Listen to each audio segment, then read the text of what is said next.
Bismillahirrahmanirrahim. Assalamualaikum warahmatullahi wabarakatuh. Innal hamdalillah nahmaduhu wa nasta'inuhu wa nastaghfiruh wa na'udzu billahi min shururi anfusina wa min sayyiati a'malina. May yahdihillahu fala mudilla lahu wa may yudlil fala hadiya lahu. Asyhadu an la ilaha illallah wahdahu la syarika lah wa asyhadu anna Muhammadan abduhu wa rasuluhu la nabiyya wa la rasula ba'dah. Qala Allah Ta'ala, ya ayyuhalladzina amanu taqullaha haqqa tuqatih wa la tamutunna illa wa antum muslimun. Wa qala an-nabiyyu sallallahu alaihi wasallam, fa inna ahsanal kalami kalamullah wa kharal hadi hadi Muhammadin sallallahu alaihi wasallam wa syarrul umuril muhdatsatuha wa kullu muhdatsatin fid din bid'ah wa kullu bid'atin dhalalah wa kullu dhalalatin finnar. Amma ba'du, jamaah salat subuh beserta para santri yang dirahmati Allah Subhanahu wa taala. Bersyukur kita kepada Allah atas limpahan nikmatnya sehingga kita di pagi hari ini masih dapat berjumpa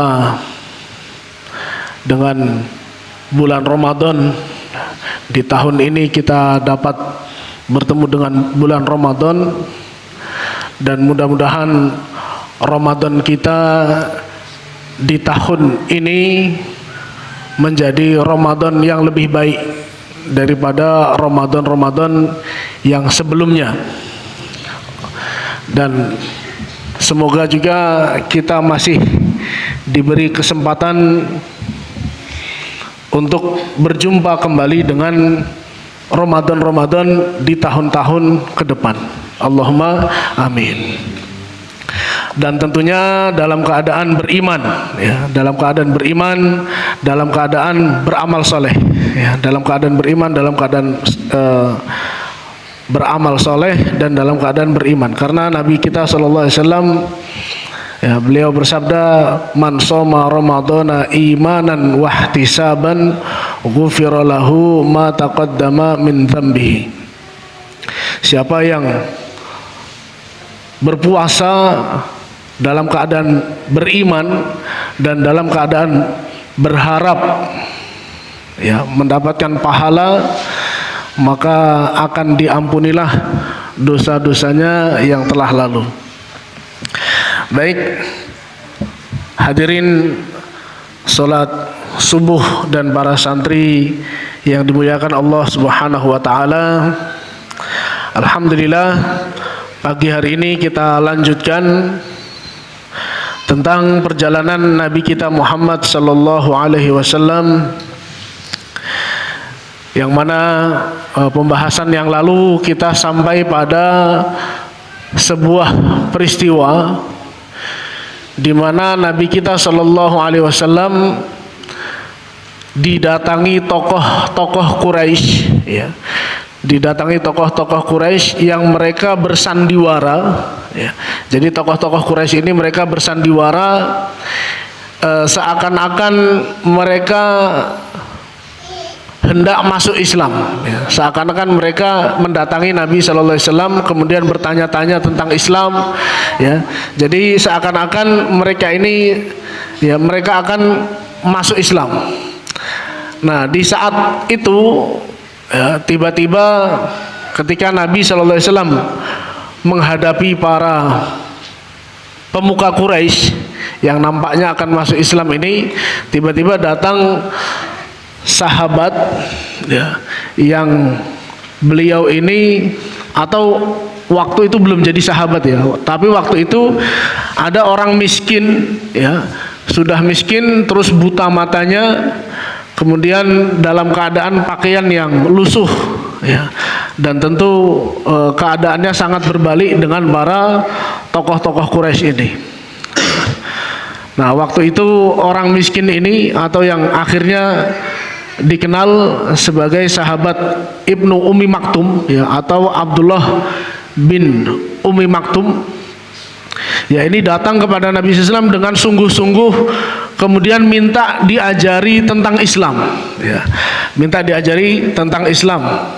Sedangkan tokoh Quraisy tadi ya, yang bersandiwara kepada Nabi SAW di hadapan Nabi seakan-akan bertanya-tanya kayak mau masuk Islam. Nah, itu ya, obrolan Nabi tiba-tiba terganggu ya dengan datangnya orang miskin tadi. Nah, Nabi SAW dengan dengan spontanitas ya, dengan spontanitas sedang menghadapi orang kaya yang sangat diharapkan masuk Islam ya, yang kalau menurut menurut pendapatnya Nabi ya, atau menurut pendapat manusia secara umum ya, bahwa kalau orang kaya yang masuk Islam, apalagi ini adalah pemimpin ya, tentu pengaruhnya akan lebih dahsyat ya, lebih kuat untuk Islam daripada orang lemah ya, daripada orang miskin. Ya, ini pandangan umum manusia ya, jadi bahkan sampai Nabi kita SAW pun waktu itu juga beranggapan seperti itu. Kalau yang masuk Islam itu orang kaya, orang punya pengaruh ya, pimpinan tertinggi ya, kalau masuk Islam tentu pengaruhnya akan dahsyat untuk Islam. Kalau orang miskin, remehkan saja ya. Maka Nabi SAW waktu itu sebenarnya bukan meremehkan kemiskinan ya, bukan meremehkan kemiskinan, tapi karena Nabi SAW punya target ya. Jadi perlu digarisbawahi bapak-bapak, ibu-ibu. Jadi Nabi SAW bukan karena ingin merendahkan orang miskin ya, waktu itu kan Allah menegurnya dengan menurunkan surah Abasa wa tawalla ya. Nabi SAW waktu itu mukanya cemberut ya. Nabi SAW waktu itu mukanya cemberutnya kepada siapa? Kepada orang miskin ya, orang miskin yang buta tadi, yang minta diajari Islam ya. Sedangkan Nabi SAW waktu itu sedang asik ngobrol dengan Abu Jahal, dengan Abu Lahab, dengan Abu Sufyan ya, dan para petinggi-petinggi Quraisy yang lain ya, yang itu sangat diharapkan sekali keislaman mereka ya, karena itu tadi secara hitung-hitungan manusia bahwa orang kaya, orang terpandang itu akan lebih banyak memberi pengaruh terhadap Islam okay. Akan banyak memberi pengaruh terhadap Islam. Baik, jamaah salat subuh rahimani wa rahimakumullah. Ternyata anggapan Nabi waktu itu dan juga anggapan manusia secara umum ya, bahwa Islam ini akan kuat dengan orang-orang yang kuat ya, orang-orang yang hebat ya, orang-orang yang kaya, orang yang terpandang. Maka dengan Allah turunkan surah Abasa ya, Allah menegur Nabi kita SAW untuk tidak berbuat seperti itu ya, bahwa Nabi SAW diutus itu adalah untuk menyampaikan Islam ya, bukan hanya kepada orang-orang yang kaya saja ya, bukan hanya kepada orang-orang yang kaya saja. Justru di dalam surah Abasa itu Allah menerangkan ya, bisa jadi orang yang Anda anggap lemah itu ya, Anda anggap lemah itu justru datang dalam keadaan ya, menyerahkan dirinya kepada Allah ya, dalam keadaan hatinya takut kepada Allah. Adapun orang yang kaya itu ya, adapun orang-orang yang kaya itu mereka merasa cukup ya, mereka merasa cukup dengan kekayaan mereka. Jadi dengan kekayaan mereka itu ya, mereka tidak butuh terhadap ajaran Islam ya. Mereka tidak merasa butuh dengan ajaran Islam. Jadi bapak-bapak, ibu-ibu rahimani wa rahimakumullah, jadi ketika seseorang itu sudah diliputi dengan kekayaan ya, kemudian dengan kekayaan itu, dengan dia cinta dunia, ya, diliputi kekayaan, kemudian dia cinta dengan dunia itu sendiri, ya, maka ini menjadi salah satu penghalang seseorang untuk mendapatkan hidayah, ya. Salah satu sebab seseorang terhalang dari mendapatkan hidayah adalah dia kaya, ya, kemudian merasa cukup, ya, dengan kekayaan itu, sehingga dengan datangnya Islam, ya, mereka tidak menganggap butuh ajaran Islam tersebut, ya. Lah, saya nggak usah masuk Islam saja sudah kaya kok, kan gitu. Saya nggak perlu masuk Islam sudah jadi pemimpin kok. Lah, saya mau masuk Islam itu cari apa, kan gitu. Nah, jadi orang yang sudah merasa cukup, ya, merasa cukup artinya bukan qanaah, ya, artinya dia sangat mencintai dunia itu sendiri, ya, sehingga apa, dia merasa bahwa aturan Islam itu tidak bisa memenuhi apa-apa, ya, dari keinginannya itu, ya, dari keinginan syahwat-syahwatnya itu. Bahkan kalau dilihat, ya, seakan-akan ajaran Islam ini, ya, hendak merampas kekayaan atau mengurangi kekayaan dan menurunkan status sosial dia, ya, menurunkan status sosial dia. Contohnya apa? Ya, contohnya ketika orang itu masuk Islam, ya, maka Islam itu ada kewajiban bagi orang yang hartanya melebihi nisab, itu Allah perintahkan untuk menunaikan apa? Zakat, ya, menunaikan zakat. Nah, jadi orang yang sudah kadung cinta sama dunia, ya, menganggap zakat itu sebagai perampasan hak, gitu, ya. Padahal kalau ditengok, bapak-bapak, ibu-ibu, kalau ditengok zakat yang Allah turunkan, ya, berupa syariat zakat itu tadi, ya, ternyata yang Allah wajibkan zakat adalah orang yang sudah memiliki harta mencapai nisab, ya. Orang yang telah memiliki harta dan mencapai nisab dan sudah mencapai haul, ya, mencapai nisab, mencapai haul. Jadi batas maksimalnya ada dan batas penyimpanannya ada. Nah, dan juga besarannya sangat apa? Besaran dari zakat itu, ya, angkanya sangat kecil. Berapa bapak-bapak ibu? Besaran zakat niku pinten?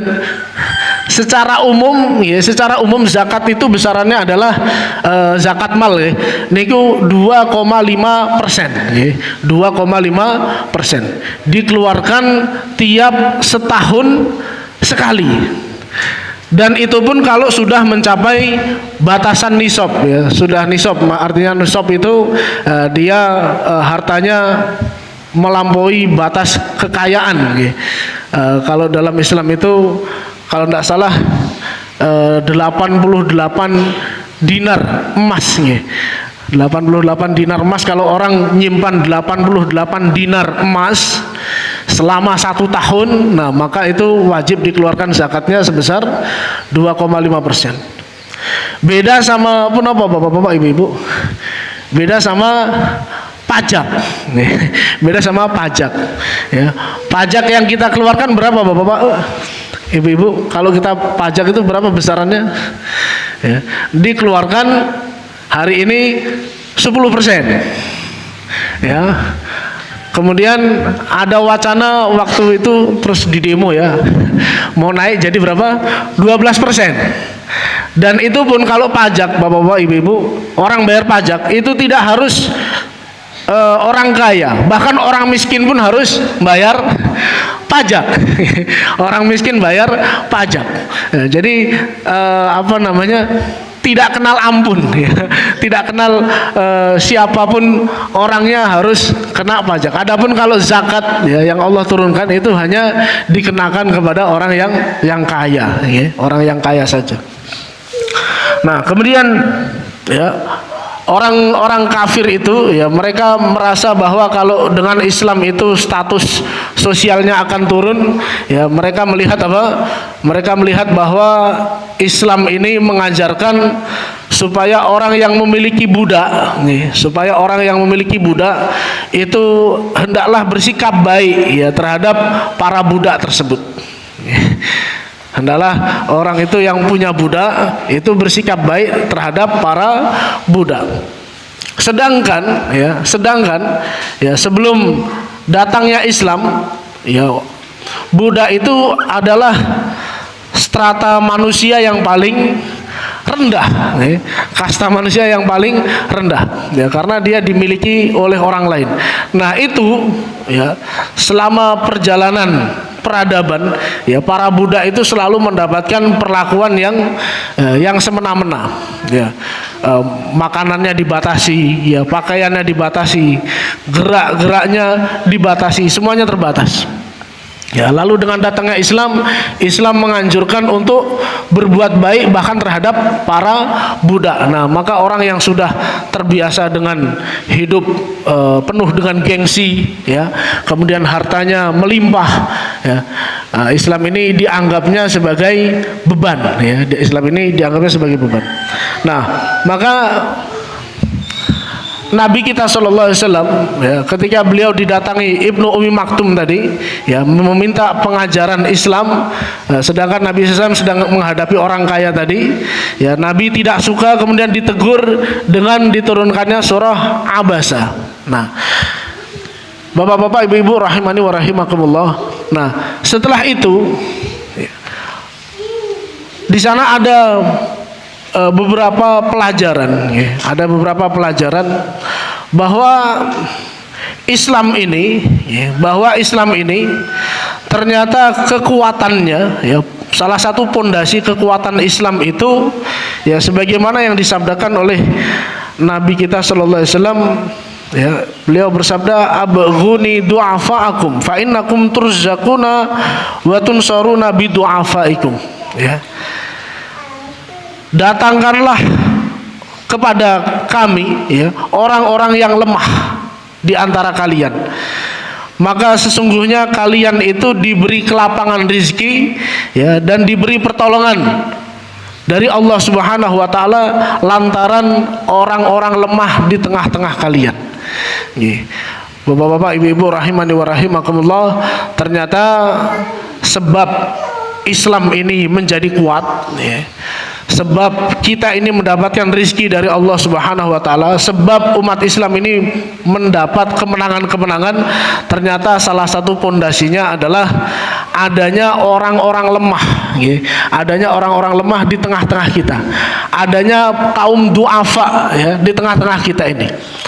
Nah, ini juga terbukti suatu hari, ya, rombongan Abu Sufyan ketika datang ke negeri Syam, ya, kemudian dihadang atau dihadirkan kepada Raja Romawi waktu itu, Raja Heraklius. Nah, kemudian salah satu pertanyaan Raja Heraklius kepada Abu Sufyan, siapakah pengikut orang yang mengaku sebagai nabi itu? Apakah orang-orang kaya ataukah orang-orang yang lemah? Kemudian dijawab oleh Abu Sufyan, bahkan yang mengikuti orang yang mengaku yang menjadi pengikut orang yang mengaku sebagai nabi itu adalah orang-orang yang lemah, ya. Pengikut beliau itu adalah orang-orang yang lemah, ya. Waktu itu Abu Sufyan belum masuk Islam, ya. Jadi mungkin beliau tidak menyatakan bahwa Nabi Muhammad SAW adalah seorang nabi. Yang mengikuti dia adalah orang-orang yang lemah. Kemudian kesimpulan siapa tadi? Heraklius, ya, ketika mendengar bahwa Abu Sufyan mengabarkan yang menjadi pengikut itu orang-orang lemah, Heraklius berkata, demikianlah pengikutnya para nabi dan rasul, ya. Demikianlah pengikutnya para nabi dan rasul. Selalu para nabi dan rasul itu yang menjadi pengikutnya adalah orang-orang du'afa, ya, orang-orang yang lemah.